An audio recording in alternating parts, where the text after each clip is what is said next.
Hello bachcho, the question says the following table shows the number of students participating in various games in a school. Now games are cricket, football, basketball, tennis, and number of students are 27, 36, 18 and 12. Now in this question we have to draw a bar graph to represent the above data.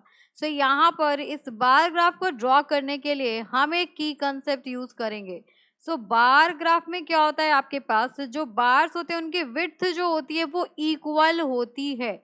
So we can say that the key concept will be the bars should be of equal length. उन bars का जो होना चाहिए length वो equal होना चाहिए. अब देखिए यहाँ पर आपको रिप्रेजेंट करना है गेम्स को एंड नंबर ऑफ स्टूडेंट्स को. तो ये बार ग्राफ ऐसे बनेगा, y एक्सिस पे हम लेंगे नंबर ऑफ स्टूडेंट्स. तो यहाँ पर आ जाएगा आपके पास number of students. So y axis को रिप्रेजेंट कर दिया हमने number of students and x axis पे आएगा आपके पास गेम्स. यहाँ पर आ गई आपकी गेम्स.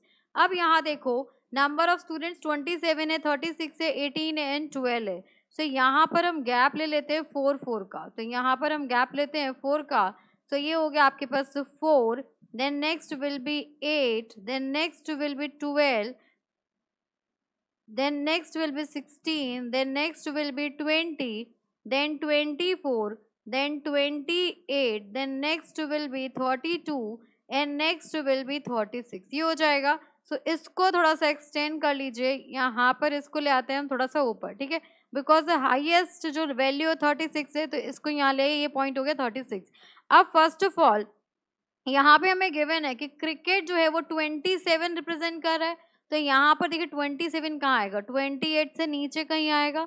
तो यहाँ पर आ गया आपके पास क्रिकेट. तो ये हो गया आपके पास, ये वाला रिप्रेजेंट करेगा क्रिकेट. सो यहाँ पर लिख दीजिए आप क्रिकेट. देन नेक्स्ट है आपके पास फुटबॉल 36. फुटबॉल हमें 36 चाहिए. तो यहाँ देखो 36 ये वाले रिप्रेजेंट कर रहा है. तो यहाँ पर देखो सभी के विड्थ सेम होगी. तो ये वाला आपका रिप्रेजेंट करेगा फुटबॉल. तो यहाँ पर लिख दीजिए आप FOOTBALL. ये हो गया आपके पास फुटबॉल. देन नेक्स्ट देखिए बास्केटबॉल 18 चाहिए. सो बास्केटबॉल को देखिए 18 कहाँ पर है आपके पास, तो 16 अबव होगा आपके पास, 16 अबव कहीं 18 होगा. दैट मीन्स यहाँ पर आ गया आपके पास, ये रिप्रेजेंट करेगा आपका बास्केटबॉल. देन नेक्स्ट है आपके पास टेनिस. टेनिस 12 पे आना चाहिए. तो यहाँ पर आपके पास 12 है. तो ये हो गया आपका टेनिस. तो यहाँ पर रिप्रेजेंट कर लेते हैं.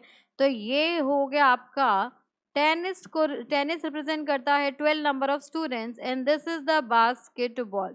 So for this question this is the correct bar graph of the above data. So hope you understood it very well. Thank you so much. Best of luck.